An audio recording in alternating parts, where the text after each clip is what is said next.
जय परमेश्वर देवता लोगों। साध अनूपदास महाराज लिखी किताब जगत हितकारणी। यह जगत हितकारणी जिसको श्री अनूपदास प्रिंटिंग प्रेस चावणी एरनपुरा में साहब के प्रसिद्ध किया। तारीख 17 अप्रैल सन 1909 जा वैसास बुद्धि 12 संवत 1965। जय परमेश्वर। संचार के बच्चे बसने के लिए साध अनूपदास लिखी किताब जगत हितकारणी 274 पेज पढ़ी। छावनी एरनपुरा शिवगंज मारवाड़ 307027। संपर्क के लिए दोस्तों 029762733024 और मोबाइल नंबर है दोस्तों 8905653801। जय परमेश्वर। संपर्क के लिए दोस्तों वेबसाइट नंबर www.jagathitkarioriginal.org। जय परमेश्वर। आज दोस्तों पेज नंबर 124 से आगे बढ़ रहा हूँ। क्या कहते हैं अनूपदास जी महाराज, बड़े गौर से ख्याल करना मेरे भाइयों, मेरे संसार के लोगों। जय परमेश्वर। अनूपदास जी महाराज ने कोई गरुचेला नहीं बनाया है। अनूपदास जी महाराज गरुचेले पे क्रॉस लगा दिया है। जय परमेश्वर। जय परमेश्वर।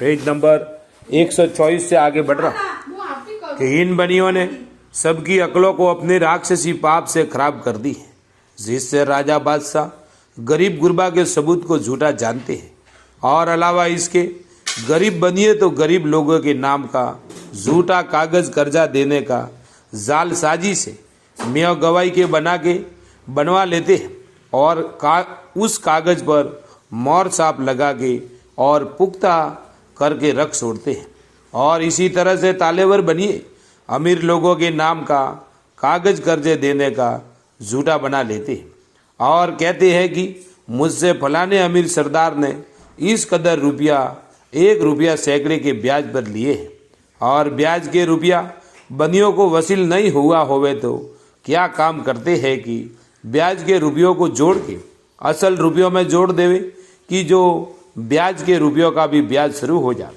सो ये बनिए बेईमान ऐसे ऐसे कागज झूठी गवाही करा के और मोहर छाप लगवा के और सबूत पुख्ता करके रख छोड़ते हैं और कुछ दिन या बरस गुजरने के बाद ये बनिए रुपयों का तजाका करते हैं कि तुम्हारे दादा ने हमारे दादा से इस कदर रुपया कर्जे लिए थे, वो हमको दे दो क्योंकि रुपयों का सबूत हमारे पास मौजूद है और तुम्हारे दादे के हाथ का तमसुक लिखा हुआ है, गवाही वगैरह समेत हमारे पास मौजूद है।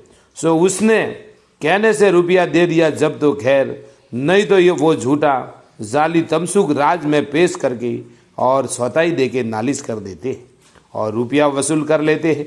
परंतु वक्त के हाकिम और राजा बादशाह इन सौदागरान के जालसाजी पर गौर नहीं करते हैं, क्योंकि जो गरीब ने बनियों से कर्जा लिया होवे तो गरीब कभी नहीं कहे कि मैंने नहीं लिया, क्योंकि जो रुपया कर्जा लेता है वो भी अपने पास लेन देन का सबूत रखता है।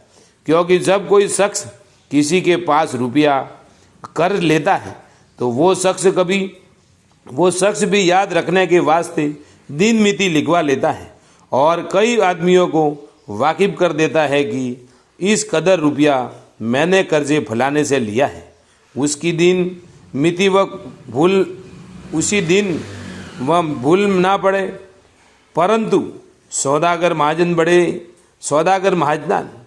जाल के कागज पत्र बना के रुपया एक जबरदस्ती की राय से लेते हैं और जब गरीब आदमी हाकिम अदालत से फरियाद करके इंसाफ कराना चाहता है और कहता है कि जो रुपया ये सौदागर महाजन हमसे मांगते हैं वो रुपया हमने नहीं लिए और ये कहते हैं कि तुम्हारे दादा ने हमारे दादा से लिए थे, सो हम ईमान धर्म से कहते हैं कि हमारे दादा ने इनके दादा को ब्याज से रुपया पीछे दे दिया है, जिसका सबूत हमारी बही में मौजूद है, सो देख लिया जावे। बल्कि जिसके सामने दिया है वो गवाही भी मौजूद है, उनसे अदालत दरियापत कर लेवे तो अदालत गरीब आदमी का सबूत पेश किया हुआ देखती है तो भी झूठा ठहराते हैं। Page number 125। और बनियों के सबूत को सच्चा जानते हैं, साए बनिए कैसा ही झूठा क्यों ना हो, परंतु राजा बादशाह बनियों को ही सच्चा और ईमानदार जान के गरीब से रुपया दिलवा देते हैं और गरीब के सबूत को गौर नहीं करते हैं, जिसकी खास वजह यह है कि इन बनियों ने इंद्रजाली जाल से तमाम जान की अकल और राजा बादशाह की अकल को कैद कर दी है कि जिससे बनियों को ही सच्चा जानते हैं, साई बनिए साफ झूठे क्या ना हो और गरीब गुरबा साई सच्चा हो जावे, परंतु राजा बादशाह इनको झूठा ही समझते हैं और अलावा इसके सौदागरान के कामदार जात का ख्याल करके अपने सेठों का हुक्म सर माथे के ऊपर उठा के हर किसी के नाम का जाली तमसुक बना के रखते हैं और गवाही वगैरह करके रखते हैं और मजमून तमसुक वगैरह का इस तरह से लिखते हैं कि फलाने शख्स ने फलाने सेठ से इस कदर रुपया इतने ब्याज पर बैल गाय और मकान वगैरह गिरवी रख के ले लिए थे, सो वो यह रुपया मैं नहीं दूं तो यह कुल चीज़ें जो तमसुक में लिख दी है वो इसके कर्जे बाबत कर्जा देने वाले के। हमको राज दरबार में इन चीज़ों से जो तमसुक में लिख दी है कुछ वास्ता नहीं है। अगर से मेरी तरफ से इस कर्जे के रुपया बाबत राज दरबार में किसी तरह का उजर करूं तो मैं राज का गुनेगार हूं। सो ये बनिए ऐसे ऐसे कागज झूठे जालसाजी से जाली के बना लेते, परंतु राजा बादशाह जब भी इन सौदागरान को ही सच्चा जानते हैं और गौर नहीं करते हैं, सो यह राक्षसी पाप का सबब है और कोई बात ऐसी नहीं है कि जिससे तमाम जान की अकल फिर जावे। सो यह सिर्फ इंद्रजाल की ही माया है और इसी जाल से ही सबका धन काबू में कर लिया है और दूसरी विलायत में जो धन है उसको भी अपनी हिकमत से काबू में किया चाहते हैं, क्योंकि दूसरी विलायत में भी इनकी दुकानें पहुंच गई हैं और पहुंचती जाती है। सो इसी तरह से वहाँ का भी धन अपने काबू में कर लेंगे, क्योंकि दुनिया में चांदी सोने की खाने कदीम से थी जिससे चांदी सोने का ठाट और पाट गिना जाता था। सो इन बनियों ने अपने राक्षसी पाप के जोर से कुल धन जिसका ठाट और पाट संसार में गिना जाता था, सो इन माजनान ने अपने कब्जे में कर लिया है। इससे तमाम दुनिया सौदागर बच्चों के पाव के नीचे। इससे ये सातों आठों विलायतों के राजा बादशाहों ये बात काबिल गौर करने की है कि तमाम जान खेती बाड़ी करके और राजा बादशाह की औलाद को खेती करने वाले ही पालते हैं और जिस पर भी हजारों तरह के बैठ बेगार को हाजिर रहते हैं और कहते हैं, सो इन लोगों की ऐसी करनी ऐसी तो करनी है। Page number 126। और अलावा इसके ये खेती करने वाले रात दिन जानवरों की तरह से मेहनत करके कमाते हैं और तमाम जान को पालते हैं। सो इन लोगों की मेहनत को देखो तो ऐसा ख्याल करना चाहिए कि खेती करने वाले माँ बाप के बराबर है कि हमारी औलाद को और हमको ये खेती करने वाले ही पालते हैं, परंतु इन सौदागरान ने अपने राक्षसी पाप से कुल जान की अकल ऐसी खराब कर दी है कि सौदागरान के ताबेदार हो रहे हैं और जो कि जमीन के ऊपर कमा के देते हैं वो और पालते हैं उन्हों का गुण कुछ गुण और ऐसा नहीं जानते। सो यह वजह इंद्रजाल की है, क्योंकि जाल से लोगों की अकल कैद कर दी है जिससे नेक काम वालों की पहचान नहीं हो सकती, बल्कि बुरा ही बुरा सूझता है कि हर वक्त गरीबों के गले पर अकल फिरने के सबब से राजा बादशाह के हाथ से सूरी रखी हुई, क्योंकि गरीब आदमी ने किसी सौदागर माजनान के पास से साय एक कौड़ी भी नहीं ली होवे और गरीब आदमी ईमान से कहे कि मैंने कौड़ी भी नहीं ली, परंतु राज से कुछ सुनवाई नहीं होती और बनिए लोग और यह माजन लोग झूठा जाली कागज और तमसुक इस तरह से बनाते हैं कि जो लोग मरे हुए हैं उनके नाम से झूठी बही में और जो जाली तमसुक वगैरह लिख लेते हैं और उस तमसुक में गवायान वगैरह भी झूठी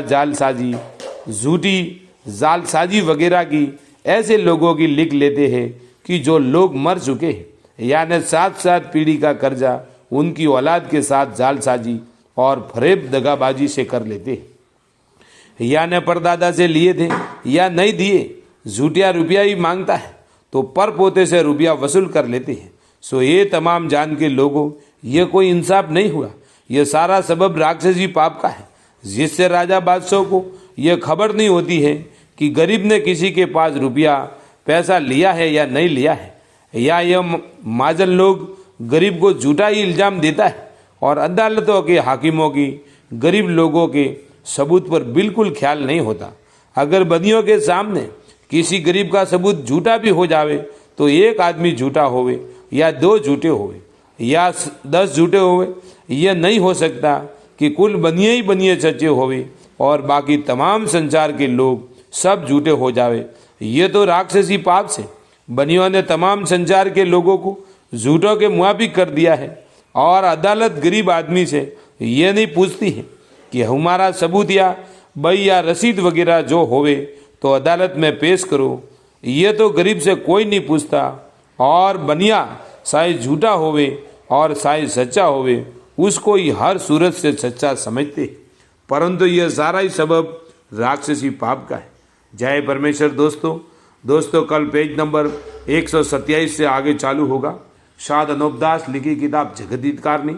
यह जगदीतकारनी जिसको श्री अनूपदास प्रिंटिंग प्रेस छावनी एरनपुरा में साहब के प्रसिद्ध किया, वो भी दोस्तों तारीख 17 अप्रैल सन 1909 जहाँ वैसाख बुद्धि 12 संवत 1965। जय परमेश्वर। हे संसार के हिंदू मुसलमान अंग्रेज, अपनी अपनी औलाद बचने के लिए इस किताब जगदीतकारनी के मजमून को पढ़कर बंदोबस्त करो, जब तुमको और तुम्हारी औलाद को अच्छी तरह से आराम मिलेगा। जय परमेश्वर। जय परमेश्वर।